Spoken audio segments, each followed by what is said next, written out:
இஸ்ரவேலே பயப்படாதே, நானே உன் தேவன். இஸ்ரவேலே பயப்படாதே, நானே உன் தேவன். சத்தமா ஒரு அல்லேலூயா சொல்லமா? சந்தோஷமா இருக்கீங்களா? ஆமென். அல்லேலூயா. நான் சந்தோஷமா இருக்கிறேன். சொல்லுவோமா? நான் சந்தோஷமா இருக்கிறேன். ஏன்னு சொன்னா கர்த்தரை ஆராதிக்கிற ஓய்வு நாள் இது. ஆமென். கர்த்தரை தொழுது கொள்ளுகிற அவரால் ஏற்படுத்தப்பட்ட நாள் இது. இது நமக்கு ஆசீர்வாதமாய் கொடுக்கப்பட்ட நாள். எனவே இந்த நாளில் தேவனை நாம் பாடல் துணியோடு கூட நாம் அவர் நாமத்தை மகிமைப்படுத்தி பிற்பாடு தேவனுடைய வார்த்தைக்குள்ளாய் நாம் கடந்து போக போகிறோம். தேவனை மகிமைப்படுத்தும்படியாக பாடல் புத்தகத்தில் இடைவிடா நன்றி உமக்கு தானே, இணையில்லா தேவன் உமக்கு தானே எனக்கு தானே பாடல் பாடி நாம் கர்த்தரை மகிமைப்படுத்தலாம். அல்லேலூயா.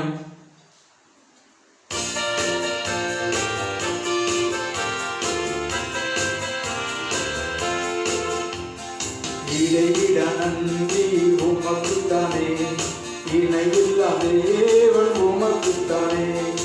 இடைவிடா நன்றி உமக்கு தானே, இணையில்லா தேவன் உமக்கு தானே. என்ன நடந்தாலும் நன்றி ஐயா, யார் கைவிட்டாலும் நன்றி ஐயா. என்ன நடந்தாலும் நன்றி ஐயா, யார் கைவிட்டாலும் நன்றி ஐயா. நன்றி நன்றி இடைவிடா நன்றி உமக்கு தானே, இணையில்லா தேவன் உமக்கு தானே. இடைவிடா நன்றி உமக்கு தானே, இணையில்லா தேவன் உமக்கு தானே. தேடி வந்தீரே நன்றி ஐயா, தெரிந்து கொண்டீரே நன்றி ஐயா. தேடி வந்தீரே நன்றி ஐயா, தெரிந்து கொண்டீரே நன்றி ஐயா. நன்றி நன்றி இடைவிடா நன்றி உமக்கு தானே, இணையில்லா தேவன் உமக்கு தானே.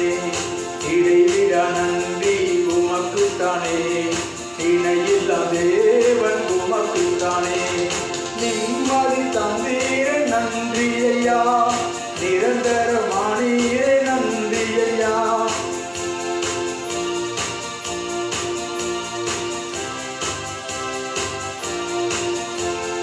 நன்றி நன்றி இடைவிடா நன்றி உமக்கு தானே, இணையில்லா தேவன் உமக்கு தானே. பாடுங்க.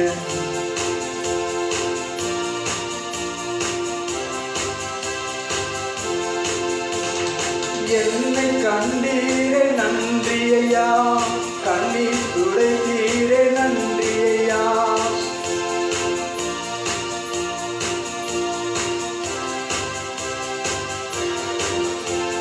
நன்றி நன்றி இடைவிடா நன்றி உமக்கு தானே, இணையில்லா தேவன் உமக்கு தானே. இடைவிடா நன்றி.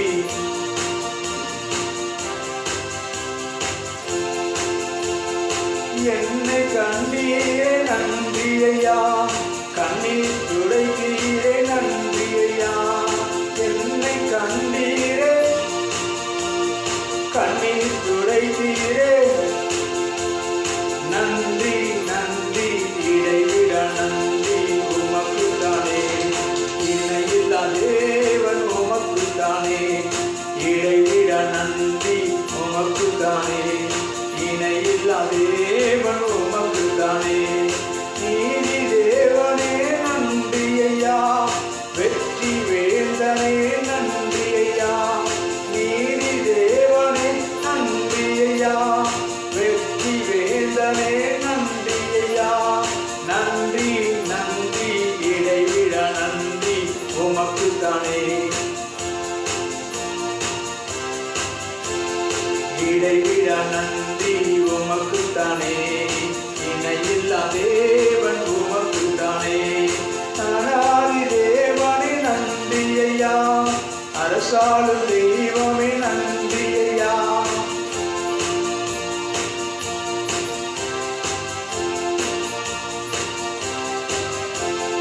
நன்றி நன்றி இடைவிடா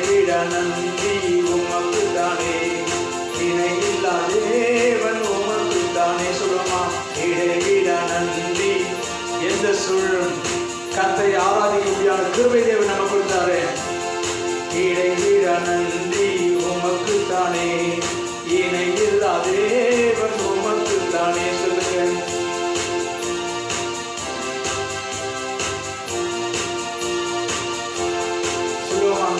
என்ன நடந்தாலும் நன்றி ஐயா. சொல்லுங்க.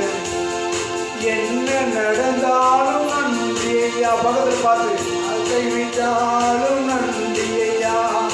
என்ன நடந்தாலும் நன்றி ஐயா. யார் கைவிட்டாலும் நன்றி ஐயா.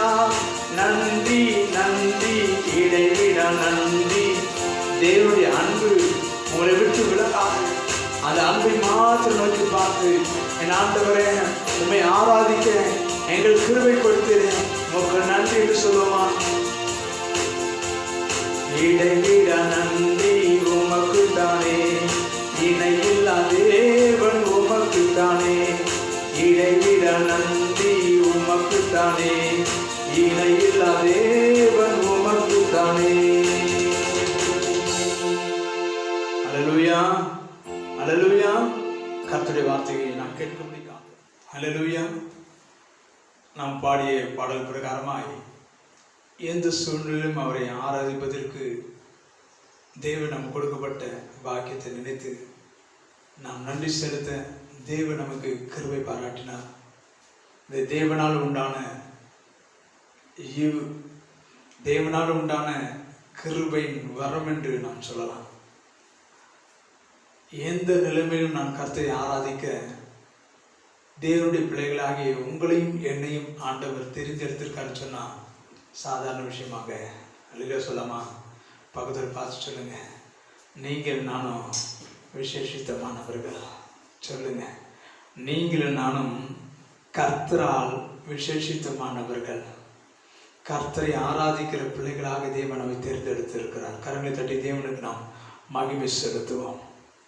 என்ன நடந்தாலும் எந்த சூழ்நிலையும் எவ்வேளையிலும் நான் கர்த்தரை துதிப்பேன். இடைவிடா நன்றி உமக்கு தானே என்று சொல்லி நாம் கர்த்தரை ஆராதித்தோம். ஆமென். அல்லேலூயா. இடைவிடாமல் ஆராதிக்கிற தெய்வம். கேராபெண்கள் சேராபெண்கள் இடைவிடாமல் ஆராதிக்கிற அந்த சர்வ வல்லமையுள்ள தேவனை நாம் ஆராதிக்க பாத்திரர்களாக எண்ணினார். அவருடைய துதிகளை சொல்லுகிற இக்காலங்களாக தேவன் நம்மை பயன்படுத்தி இருக்கிறார். கர்த்தருக்கு மகிமையுண்டாவதாக. இந்த நாளிலும் கூட வார்த்தை கேட்க கடந்து வந்திருக்க உங்கள் ஒவ்வொருவரையும் அன்போடு கூட வாழ்த்தி வரவேற்கிறேன். கர்த்தருடைய நாமம் மகிமைப்படுவதாக.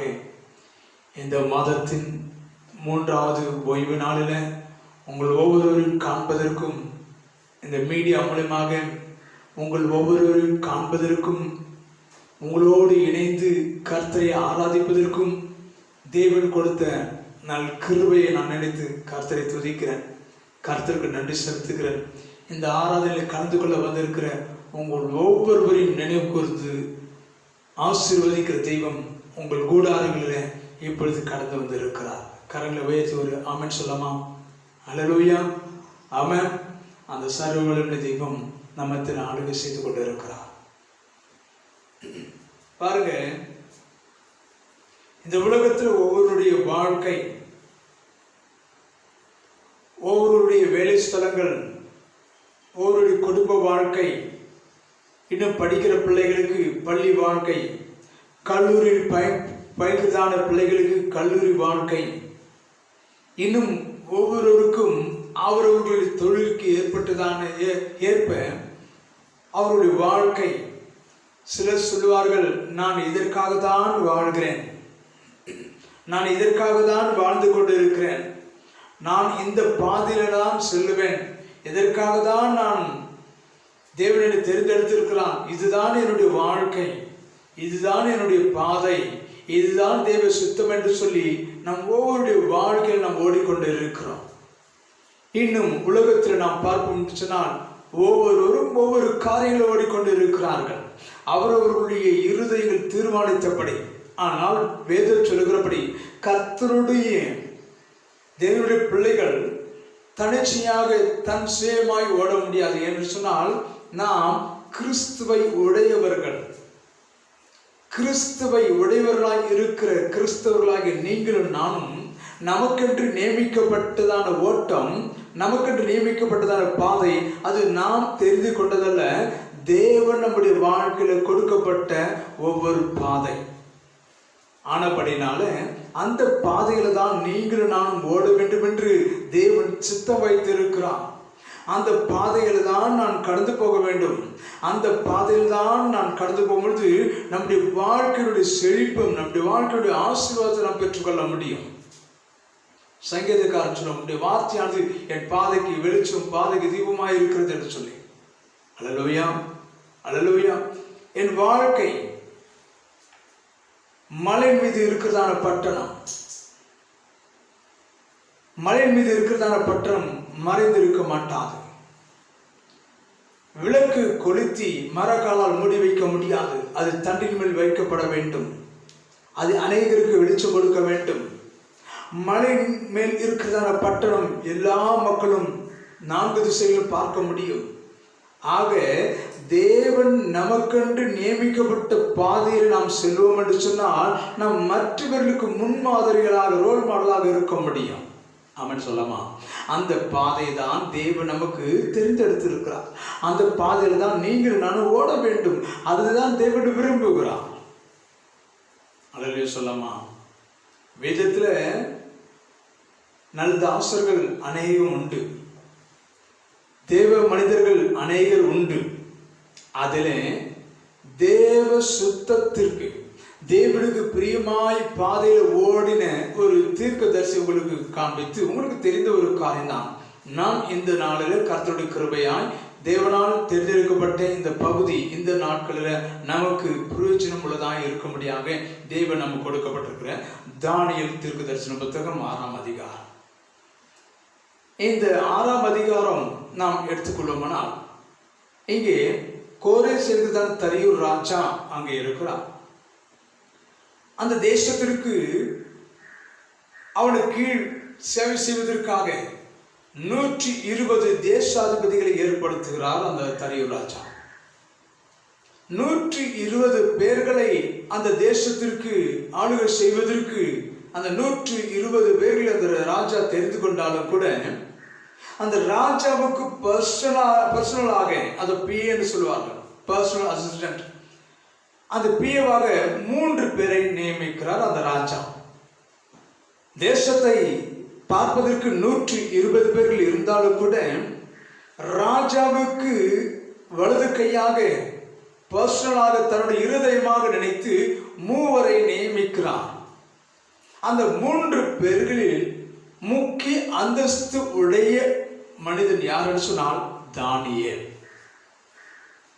120 பேர் தேசத்தை ஆளுகை செய்வதற்கு 120 பேர்கள் தேர்ந்தெடுத்தாலும் கூட ராஜாவிற்கு தன் இருதயமாக தன் வலது கையாக ஏற்படுத்தப்பட்ட 3 முக்கியமானவர் ஒருவர் அது தானியேலாக இருந்தார்.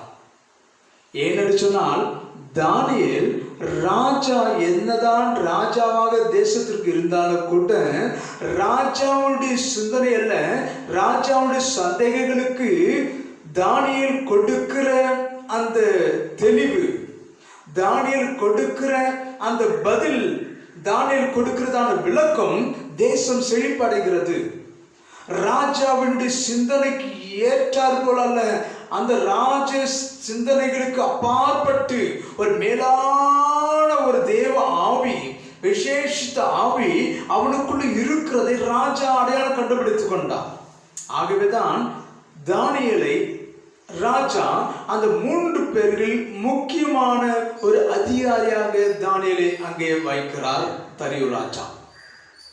ஏன் தரியூர் ராஜா ஏன் தானியேலை முக்கியமாக கருதினான்?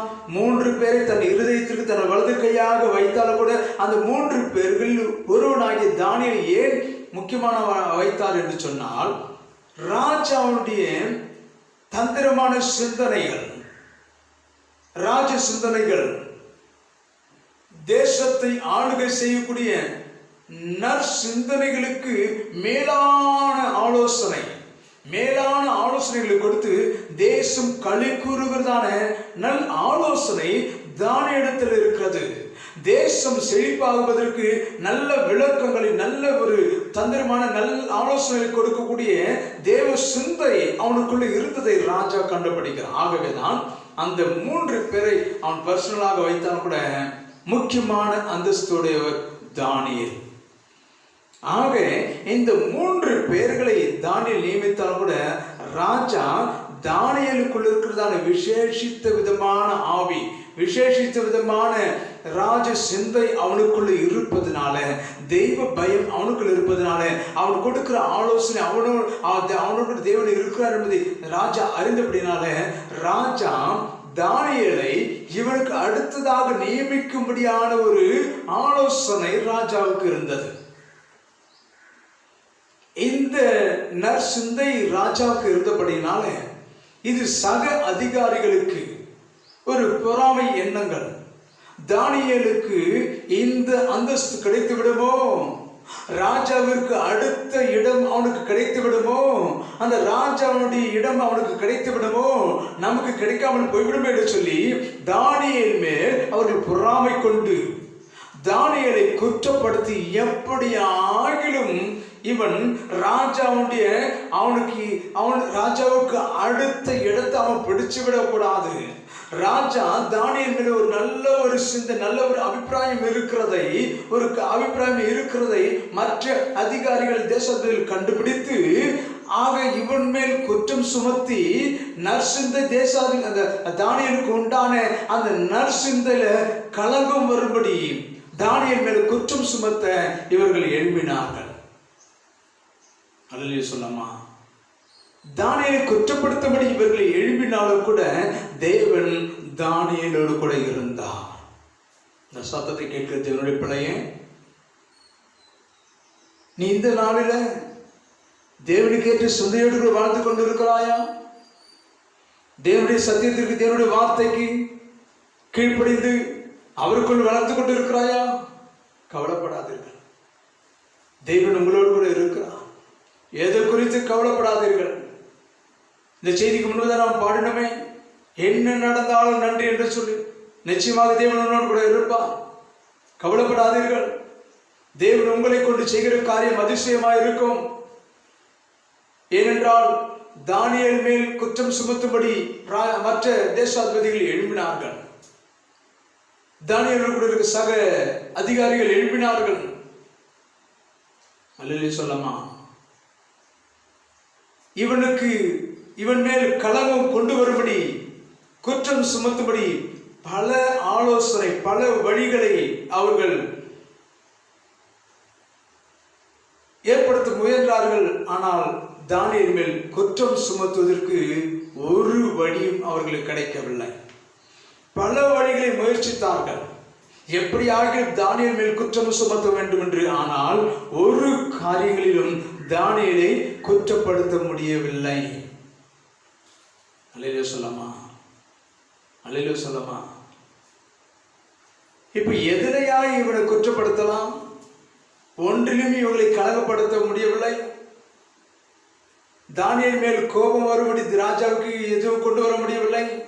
எந்த ஒரு ஆலோசனையும் சரியாக தென்படவில்லை. அவன் மேல் குற்றம் சுமத்துவதற்கு ஒரு காரியத்தையும் நாம் காண முடியவில்லை. எந்த விதத்தில் இவன் மேல் குற்றம் சுமத்தலாம், எந்த விதத்தில் தானியேலை குற்றவாளியாக நியமிக்கலாம் என்று சொல்லி ஒரு காரியத்தை கண்டுபிடித்தார்கள். தானியேல் எந்த சூழ்நிலையிலும் அவனுடைய தெய்வமாகிய தேவனை அவன் ஆராதிக்கிறான். ஆகினால அவைகளில் ஒன்றை நாம் குற்றம் சுமத்தும்படி ஒரு ஆலோசனை பண்ணினார்கள். என்னென்று சொன்னால், ராஜாவை தவிர வேறு ஒருவரையும் அவர்கள் இந்த தேசத்தில் இருக்கிறவர்கள் வணங்கக்கூடாது. 6ஆம் அதிகாரம் 7வது வார்த்தை சொல்லுகிறது, எவனாகிலும் 30 நாள் வரையில் ராஜாவாகிய உம்மை தவிர எந்த தேவனை ஆனாலும் மனுஷனை ஆனாலும் நோக்கி யாதொரு காரியத்தை குறித்து விண்ணப்பம் பண்ணினால் அவன் சிங்கங்களின் கெபியிலே போடப்படும். ராஜா கட்டளிட பிறப்பித்து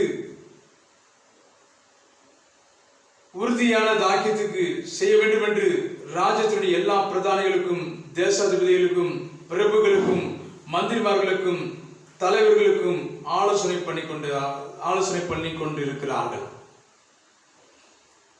எந்த ஒரு மனிதனும் 30 நாள் வரையிலும் ராஜாவை மாத்திரமே வணங்க வேண்டும்.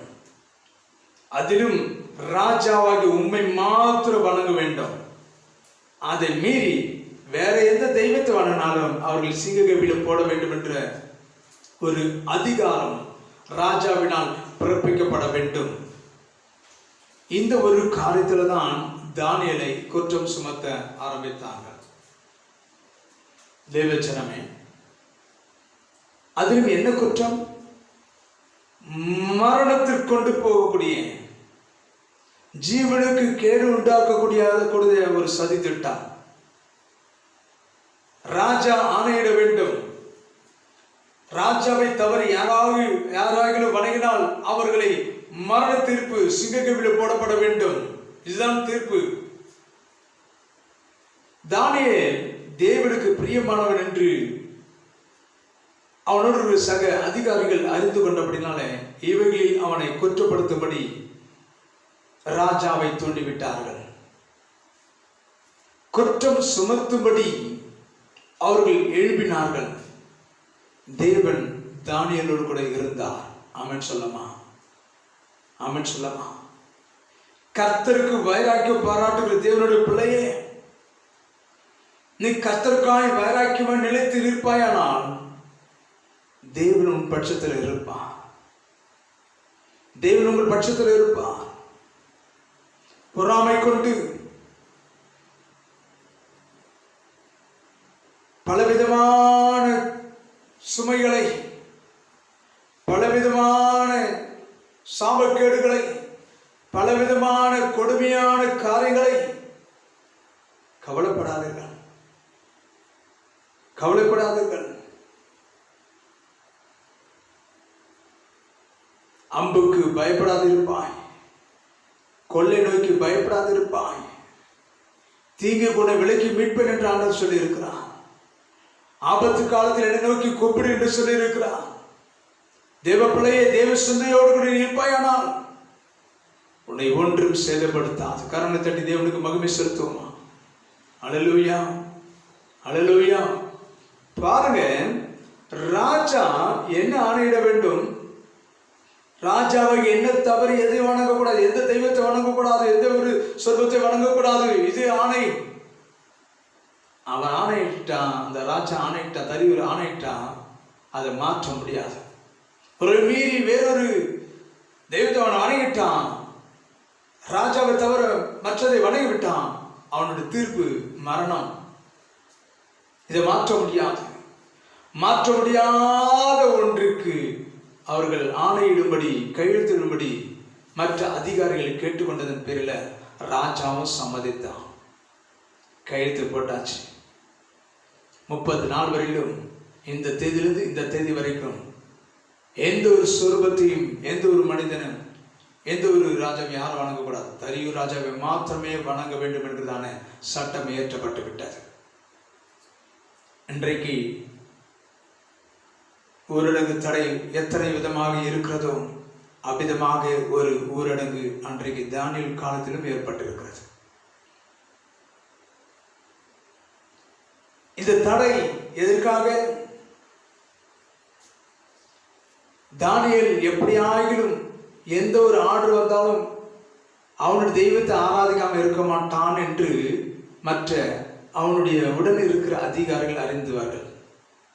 ஆனப்படினால இவனை விடச் செய்யலாம், மாட்டி விடலாம், சிக்க வைக்கலாம் என்று எண்ணினார்கள். அதே தானியேல் 6ஆம் அதிகாரம் 10வது வார்த்தை என்ன சொல்லுகிறது? வாசித்து பாருங்க. 6ஆம் அதிகாரம் 10வது வார்த்தை சொல்லுகிறது, தானியேலோ வென்றால் அந்த பத்திரத்திற்கு கையெழுத்து வைக்கப்பட்டதென்று அறிந்த போதிலும் தன் வீட்டுக்குள்ள போய் தன் மேல் அறையிலே எருசலேமுக்கு நேராக பலகணிகள் திறந்திருக்க அங்கே தான் முன் செய்து வந்தபடியே தினமும் 3 வேளையும் தன் தேவனுக்கு முன்பாக முழங்காற்படிட்டு ஜெபம் பண்ணி ஸ்தோத்திரம் செலுத்தினான். அல்லேலூயா சொல்லாமா? இந்த மரண தீர்ப்பு அதிகாரத்திற்கு ராஜா கையெழுத்து போட்டு விட்டார் என்று அறிந்த பொழுதிலும் அவன் எதை குறித்தும் கவலைப்படவில்லை.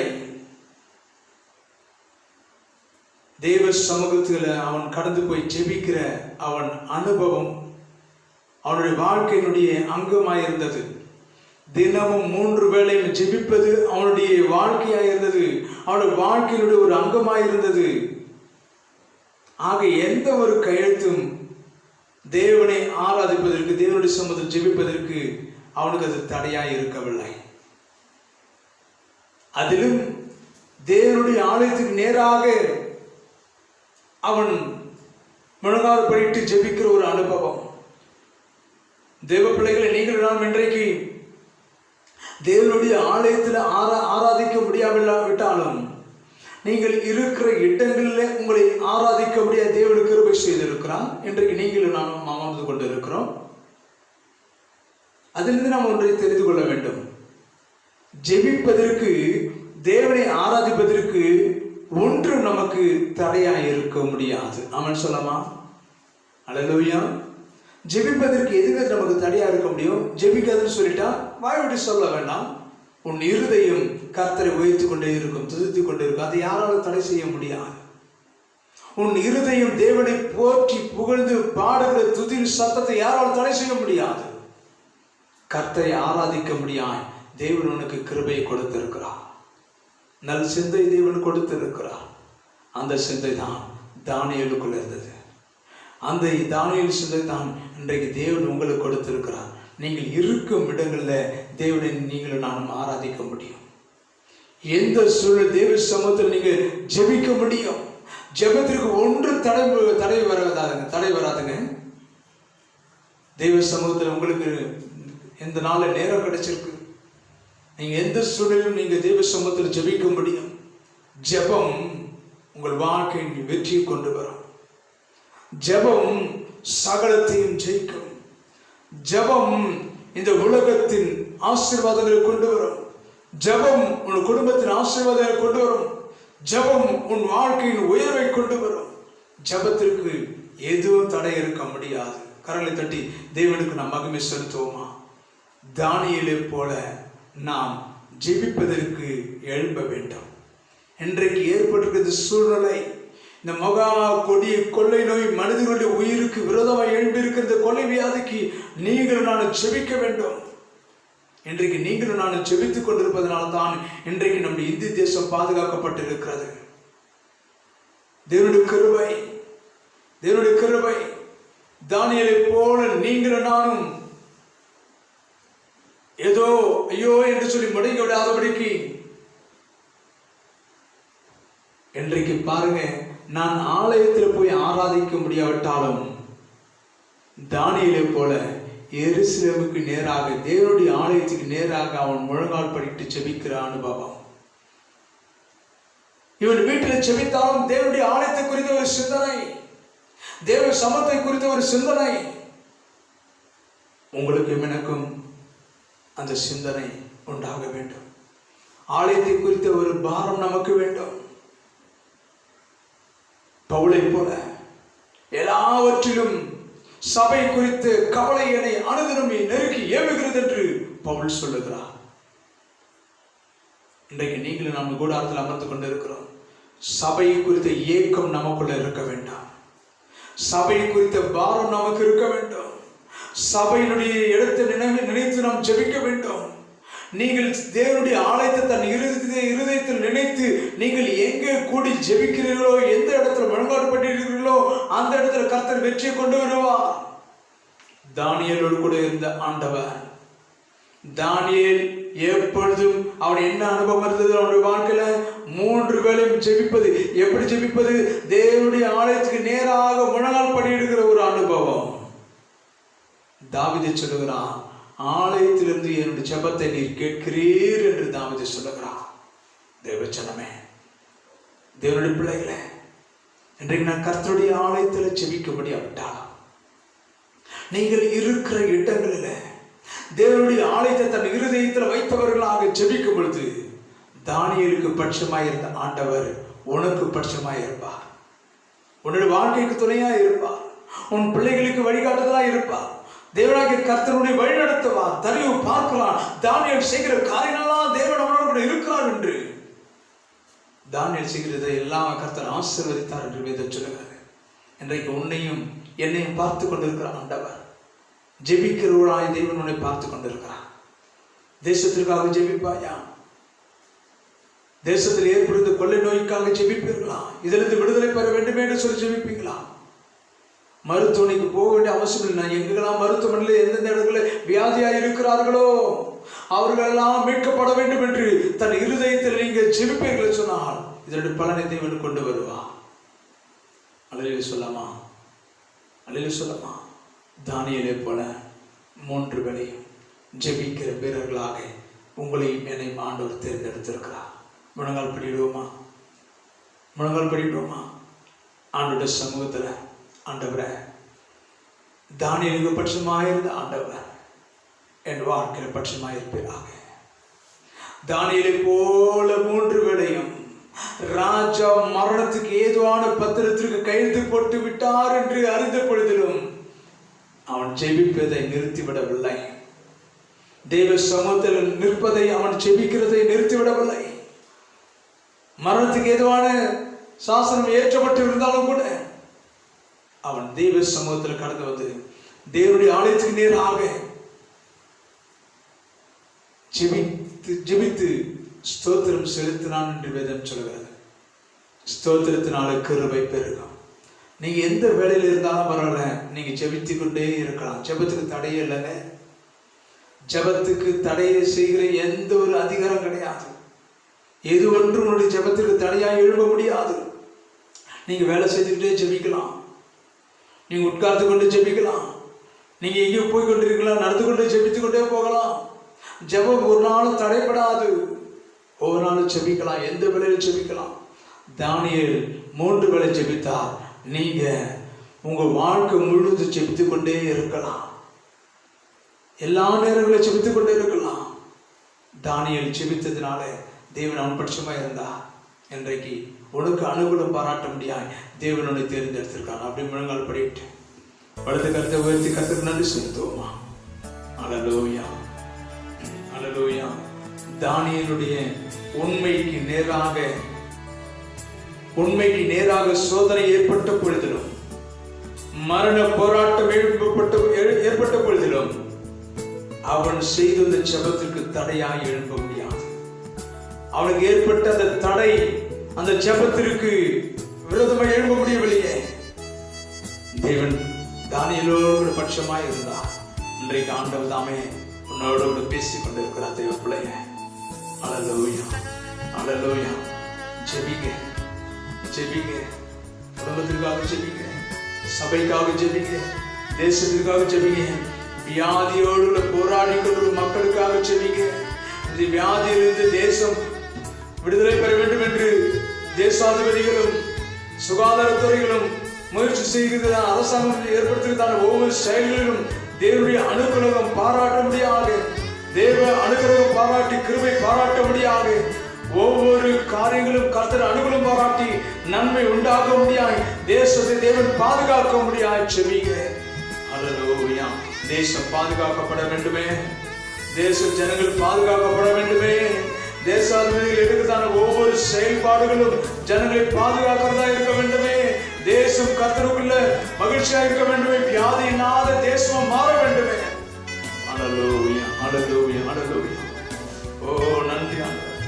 இதனுடைய வியாதியினுடைய தாக்கம் அதிகமானாலும் கூட ஆண்டவரே சில நாட்களில் இதனுடைய காதிலே கர்த்தர் ஆண்டவரே இந்த இடத்தில் இந்த தேசத்தை முழுவதுமாக பரிசுத்த ரத்தம் தெளிக்கப்பட்டு வியாதி இல்லாத தேசமாய் மாற்றுகிறார். இந்த கொரோனா வைரஸ் இருக்குதான தாக்கம் மருத்துவமனைகளில் மாத்திரமல்ல இந்த தேசத்தில் இராதபடிக்கு என் தேவன் அனுக்கிரகம் பண்ணுகிறாங்க. ஹல்லேலூயா, ஹல்லேலூயா. ஆண்டவரே, சபை மக்களுக்காக ஜெபிக்கிறேன். ஒவ்வொரு பிள்ளைகளை தேவன் பாதுகாப்பிறாங்க, ஒவ்வொரு குடும்பங்களை கர்த்தர் பாதுகாப்பிறாங்க, ஒவ்வொரு வழிகளை தேவனுடைய பாதுகாப்பு இருப்பதாக, அவர்கள் பயன்படுத்துகிற ஒவ்வொரு பொருட்கள் மேல பாதுகாப்பு இருப்பதாக. தேச தலைவர்களுக்காக ஜெபிக்கிறோம். ஆண்டவரே, சுகாதாரத்துறைக்காக ஜெபிக்கிறோம். காவல்துறைக்காக, துப்புரவு பணியாளர்களுக்காக ஜெபிக்கிறோம். தன்னலம் பாராதபடிக்கு உழைத்துக் கொண்டு இருக்க ஜனங்களுக்காக நாங்கள் ஜெபிக்கிறோம். ஆண்டவரே, ஒவ்வொருவருக்கும் பாதுகாப்பு தேவன் கொடுப்பினாக. தன் ஜீவன் பாராதபடிக்கு உழைத்துக் கொண்டு ஒவ்வொரு மக்களுக்காக உங்களுக்கு ஸ்தோத்திரம். ஒவ்வொருவரையும் பாதுகாப்பினாக. நன்றி தகப்பனே. இப்பொழுது கூட இப்படியாய் தானியேலை போல ஆண்டவர் எந்த சூழலிலும் உம்முடைய சமூகத்தில் நாங்கள் ஜெபிக்கத்தக்கதான கிருபை எங்களுக்கு கொடுத்ததற்காக எனக்கு நன்றி. ஆண்டவரே, நாங்கள் உண்மையாய் உத்தமமாய் பின்பற்றுகிறதுனால பல விதமான தீமைகள் எங்கள் மேல் ஆண்டவரில் நேர்ந்தாலும் ஆண்டவரே ஒன்றும் சேதப்படுத்தாதபடிக்கு நாங்கள் ஜெபிக்கிறவர்களாய் நீர் எங்களை தெரிந்தெடுத்ததற்காக ஸ்தோத்திரம். தானியேலுக்குள்ள இந்த விசேஷித்த ஆவி எங்களுக்குள்ள வைத்தபடினால் உங்களுக்கு நன்றி ஆண்டவரே.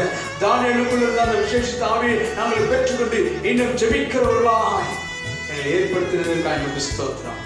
இந்த ஆராதனையில் கலந்து கொண்ட ஆண்டவர் அவர்களுடைய கூடாரங்களில் அமர்ந்து உம்மை துதித்துக் கொண்டு இந்த வார்த்தை கேட்டுக்கொண்டு ஒவ்வொரு பிள்ளைகளை கர்த்தருடைய நாமத்தில் ஆசீர்வதிக்கிறேன்.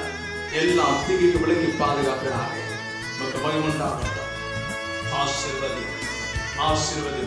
எல்லா தடைகளும் மாறி இன்னுமாய் ஆண்டவரே, இந்த 2020 ஒரு பயங்கரத்தின் ஆண்டாக இருந்தாலும் இந்த 20ஆம் ஆண்டு இன்னும் ஒரு ஆண்டவர் மேலான எழுப்பதில் உள்ள ஆண்டாக ஆண்டவரே, தேசம் முழுவதுமாய் கர்த்தரே தெய்வம் என்று சொல்லத்தக்கதாக ஆண்டவரை எழுப்பதில் ஆண்டாய் எதைவிட மாற்றி தருவதாக காரியம் மாறுதலாய் இருக்கட்டும். ஆண்டவரே, ஜனத்தை அந்த தேசத்தில் பாதுகாப்பிறாங்க. எங்கள் ஒவ்வொரு கர்த்தரை மட்டும் பாதுகாத்ததற்காக ஸ்தோத்திரம். இந்த வார்த்தை ஆண்டவர் ஜனங்களை பிரசங்கிக்க முடியாது கர்த்தர் கொடுத்த கிருபைக்காக ஒரு ஸ்தோத்திரம். இதை பார்த்து கேட்டுக்கொண்டிருக்கிற ஒவ்வொரு பிள்ளைகளுக்காக, ஆராதனை கலந்து கொண்ட ஒவ்வொரு ஜனங்களுக்காக ஒரு நன்றி. ஒரு ஆசீர்வதிக்கிறாங்க.